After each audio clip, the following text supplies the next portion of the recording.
السلام علیکم. امید ہے آپ سب خیریت سے ہوں گے. آج آپ کے نصاب میں شامل غزل خواجہ حیدر علی آتش کی غزل ہے. اس کی تشریح آسان لفظوں میں پیش کریں گے. غزل دیکھیے. سن تو صحیح جہاں میں ہے تیرا فسانہ کیا. یہ غزل ہے اور اس کی تشریح ہمیں کرنا ہے. تو چلیے آغاز کرتے ہیں.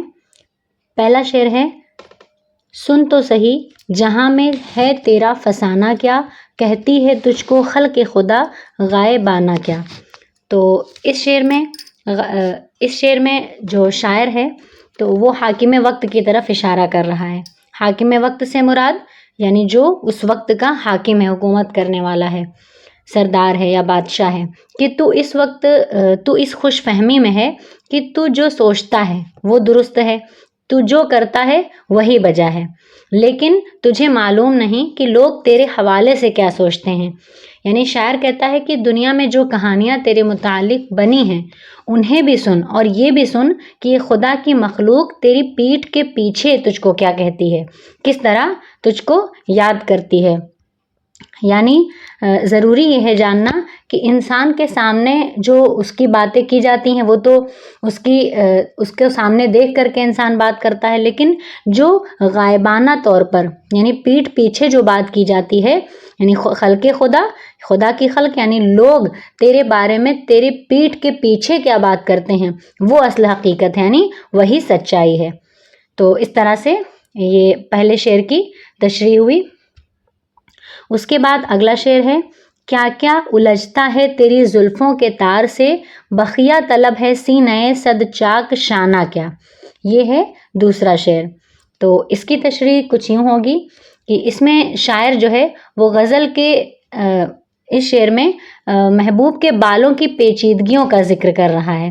یعنی زلفوں کے تار یہاں پہ دیا گیا ہے، زلفوں کے تار. تو اس سے مراد ہے کہ محبوب کے بالوں میں الجھاؤ جو ان کے جمال کو مزید پیچیدہ بناتا ہے.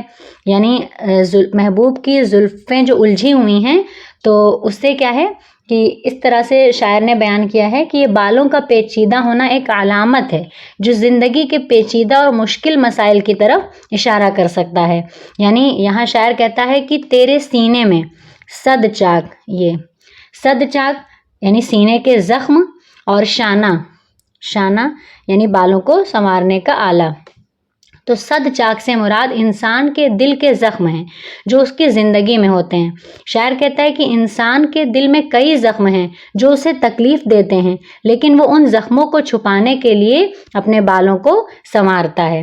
یعنی کہہ سکتے ہیں کہ شاعر کا کہنا ہے کہ جب انسان اپنی پیچیدگیوں میں گم ہو جاتا ہے تو اسے راحت اور سکون کی طلب ہوتی ہے نا. جیسے بخیہ طلب ہے سینہ صد چاک، بخیہ کرنا یعنی اس کو سنوارنا ہے نا.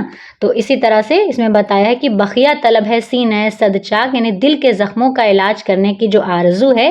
تو یہاں دل کے زخموں اور جذباتی پیچیدگیوں کو محبوب کے بالوں کی الجھن سے تشبیہ دی جا رہی ہے. تو امید ہے سمجھ میں آیا ہوگا. اس کے بعد اگلے شعر کی تشریح کرتے ہیں. تو اگلا شعر ہے: زیر زمیں سے آتا ہے جو گل سو زر بکف، قارون نے راستے میں لٹایا خزانہ کیا. تو اس شعر میں قارون کے واقعے کو بطور تلمیح استعمال کیا گیا ہے. یعنی غزل میں کسی بھی شعر میں جب شاعر کسی تاریخی واقعے کا ذکر کرتا ہے تو اسے تلمیح کہتے ہیں. تو یہاں پہ بھی تلمیح کا استعمال شاعر نے کیا ہے. تو قارون ایک تاریخی شخصیت ہے، یعنی جو بنی اسرائیل کے ایک اہم فرد تھا اور حضرت موسیٰ علیہ السلام کے عہد میں تھا، اور قرآن میں سورہ قصص میں اس کا ذکر بھی ہے. تو قارون ایک دولت مند شخص تھا جس نے اپنی دولت اور طاقت کو غرور اور تکبر کے لیے استعمال کیا، اور وہ سمجھتا تھا کہ اس کی دولت صرف اس کی محنت کا نتیجہ ہے، لیکن اس کا غرور اس کی تباہی کا سبب بنا اور اللہ نے اسے زمین میں دھسا کر سزا دی. یعنی اس واقعے سے ہمیں سبق ملتا ہے یہاں پہ کہ زیر زمین سے آتا ہے جو گل سو زر بکف، ہے نا. تو سبق ملتا ہے کہ انسان کو اپنی دولت پر غرور نہیں کرنا چاہیے، بلکہ اللہ کی رضا اور احکام کے مطابق زندگی گزارنی چاہیے، کیونکہ دنیا کی دولت عارضی ہوتی ہے. تو اس طرح سے یہ اس شعر کی تشریح ہوئی.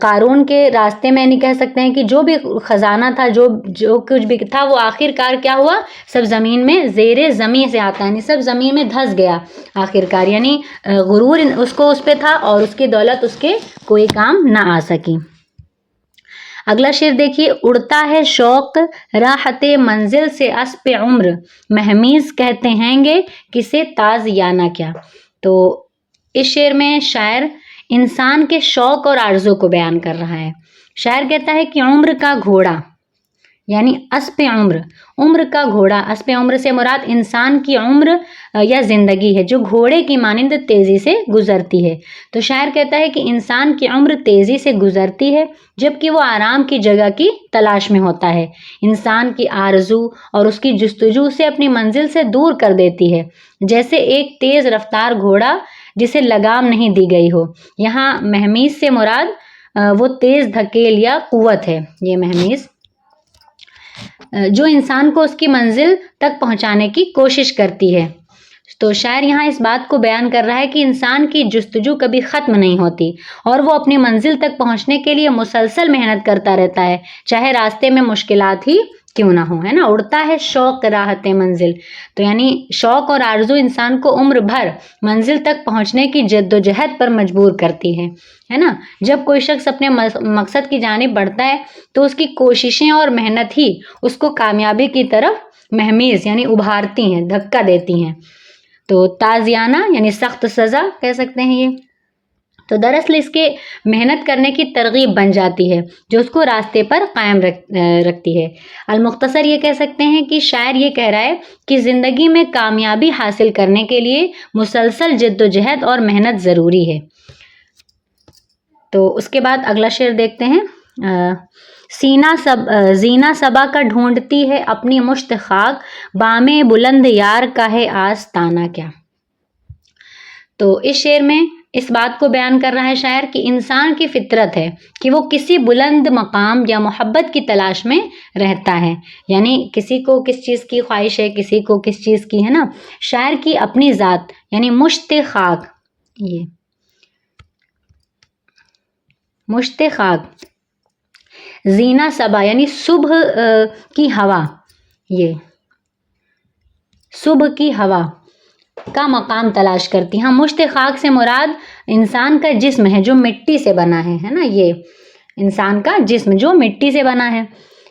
تو کہہ رہے ہیں کہ اپنی روحانی بلندی کی تلاش میں ہے۔ تو کہہ سکتے ہیں کہ شاعر کہتا ہے کہ یار یعنی محبوب کا بام بلند، یہ بام بلند اونچا محل اور اس کا آستانہ یعنی دہلیز، ہے نا۔ شاعر جیسے عاجز بندے کی نظر میں کیا چیز ہے، اس کے لیے محبوب کا عالیشان محل کوئی معنی نہیں رکھتا، کیونکہ اسے اپنی منزل کا عرفان حاصل ہو گیا ہے اور وہ جانتا ہے کہ دنیا کا یہ مقام اس کے شایان شان نہیں ہے۔ یعنی شاعر اس دنیاوی اور عارضی محبت اور مقام سے نظر پھیر لیتا ہے۔ شاعر کہتا ہے کہ انسان کا محبوب اس کی روحانی بلندی کا مقام ہے جس تک پہنچنے کے لیے وہ کوشش کرتا ہے۔ انسان ہمیشہ اپنی آرزو کو حاصل کرنے کے لیے جد و جہد کرتا ہے اور اس کی منزل وہ بلند مقام ہوتی ہے جو اسے اپنے محبوب یا کسی عظیم مقصد کے قریب لے جاتی ہے نا۔ تو یہ اس کی تشریح ہوئی۔ اس کے بعد اگلا شعر، چاروں طرف سے صورت جانا ہو جلوہ گر، دل صاف ہو تیرا تو ہے آئینہ خانہ کیا۔ تو اس شعر کی بھی تشریح دیکھ لیتے ہیں کہ شاعر کیا کہتا ہے کہ اگر دل زنگ کدورت سے پاک ہو، یعنی جو کدورت، نفرت اور جلن، حسد کا جو زنگ ہے لگا ہوا دل میں، تو اگر دل اس سے صاف ہو، ہے نا، تو صاف ہو، پاک ہو ہر طرح سے، تو پھر دل ایک شیش محل کی طرح ہو جاتا ہے جس میں چاروں طرف محبوب حقیقی کی صورتیں جلوہ گر ہو جاتی ہیں۔ یعنی چاروں طرف سے صورت جانا محبوب حقیقی سے مراد ہے۔ یہاں پہ محبوب حقیقی کون؟ اللہ تبارک و تعالیٰ کا عشق اور اس کی ذات ہے نا۔ تو چاروں طرف سے صورت جانا ہو جلوگر، دل صاف ہو تیرا تو ہے آئینہ خانہ، یعنی شیش محل کی طرح، یعنی جیسے آئینے کے سامنے آپ کھڑے ہوتے ہیں تو آپ کو اپنا عکس پورا نظر آتا ہے، تو دل ایک آئینے کی مانند ہو جائے، اگر دل حسد اور جلن سے پاک ہو جائے تو پھر اس میں ہر طرف محبوب حقیقی یعنی اللہ تبارک و تعالیٰ کی ذات کا جلوہ ہمیں نظر آئے گا۔ تو امید ہے کہ آپ کو اشعار سمجھ میں آ رہے ہوں گے تشریح۔ اس کے بعد اگلا دیکھتے ہیں، صیاد اسیر دام رگے گل ہے عندلیب، دکھلا رہا ہے چھپ کے اسے دام و دانا کیا۔ تو اس کی بھی تشریح دیکھ لیجئے کہ اس شعر میں ایک گہرے اور پیچیدہ تعلق کو بیان کر رہا ہے۔ سیاد کا معنی ہوتا ہے شکار کرنے والا، اور عندلیب کا معنی ہوتا ہے بلبل، ہے نا۔ تو شکار کرنے والا جو کہ بلبل کو اپنے دام یعنی جال میں پھانس رہا ہے، دام و دانا سے مراد ہے وہ جال، اور لالچ جس سے وہ شکار کو اپنی گرفت میں لاتا ہے، یہ دام و دانا سے مراد ہے وہ لالچ، ہے نا۔ تو شاعر یہاں کسی فریب یا جذباتی جال کی بات کر رہا ہے جہاں محبوب یا دنیا کی چمک دمک انسان کو اپنی گرفت میں لے لیتی ہے۔ وہ دکھاتا ہے کہ انسان کو اپنی حالت اور جذبات کی حقیقت کو پہچاننا ضروری ہے، کیونکہ دنیا میں بہت سے فریب ہیں جو انسان کو بہکانے کی کوشش کرتے ہیں۔